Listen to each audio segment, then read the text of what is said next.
मुक्त भय हरि नाम प्रभाव पापिया जामिल गजग निकावो मुक्त भय हरि नाम प्रभाव। पापी होते कोण? अजामिल महान पापी होता। तसा तो श्रेष्ठ वर्णाचा होता, पण विसंगती जीवनामध्ये झाली, त्यामुळे जीवन खाली घसरत गेलं। पण काही संतांची कृपा त्याच्यावर असल्यामुळे शेवटी त्याच्या मुखावर नाम आलं आणि त्या नामातून त्याचा उद्धार झालेला आहे। किती जीवन भ्रष्ट असो, किती पापी असो, पण त्याच्या मुखात जर भगवंताचं नाम आलं किंवा देवाचं स्मरण झालं तर तो चांगल्या गतीला जातो, असं चिंतन आहे। ज्या कर नाम मरत मुख आवा आधमो मुकुत होय श्रुती गावा।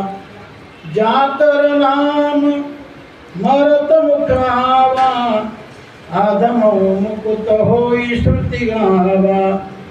श्रुती माता सांगते, अधमातील अधम जरी असला पण त्याच्या मुखाला जर नामचिंतन आलं, त्याला जर देवाचं स्मरण झालं म्हणून तर त्याला गती चांगली प्राप्त होते।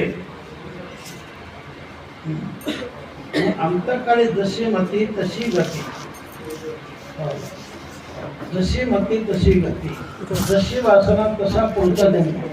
जन्म घेणे लागे वासनेच्या संगे, आहे का नाही? किंवा जडभरत राजा हरणी गर्भा गेला आणि घाला तो घाताला वासनेने। एवढा मोठा जडभरत राजा की ज्यांनी पूर्ण राज्याचा त्याग केला, या सगळ्या पृथ्वीचा मालक तो होता बरं का। एका जिल्ह्याचा नव्हे, एका भागाचा नव्हे, खानदेशचा नव्हे किंवा मराठवाड्याचा नव्हे, विदर्भाचा नव्हे, पूर्ण भारत देश ज्याच्या अंकित होता।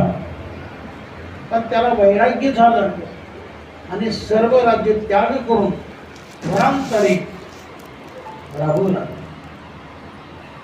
रोज तीर्थामध्ये स्नान, एके दिवशी स्नान करताना एक अशी वाघाची मान सिंहाची डरकाळी किंवा आवाज कानी पडल्यानंतर एक हरिण पाणी पित असताना ती घाबरली, त्याने टणकन उडी मारली, तिचा गर्भ गलित झाला, तो पाण्यामध्ये पडला,